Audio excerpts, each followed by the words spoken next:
Rewriting my comeback story. The moment the heavy door closed behind me, I felt the weight of 1,000 regrets lift slightly off my shoulders. The air in the rehab center was thick with stories like mine, each wall echoing with whispers of lost dreams and broken promises.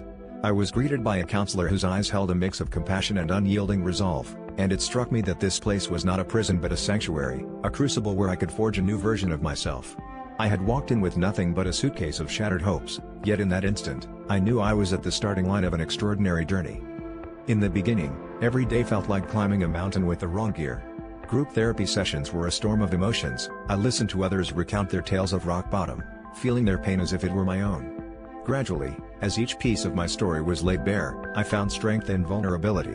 I realized that sharing my burdens lightened them, that admitting my fears didn't make me weak but instead opened doors to growth. There were days I stumbled, nights I thought I'd drown in my own doubts, but each morning was a reminder that persistence was my ally. As the weeks turned into months, the shadows of my past began to recede, replaced by the bright silhouettes of hope and determination. I learned that resilience isn't about bulldozing through obstacles but weaving them into the fabric of my journey. I started mentoring newcomers, sharing the lessons I had learned, and in their eyes, I saw the reflection of who I used to be, and the promise of who I was becoming. Every step forward was a testament to the power of starting over, of believing in the possibility of change. When I finally walked out of those doors, it wasn't just with a certificate of completion but with a heart full of gratitude and a mindset on purpose.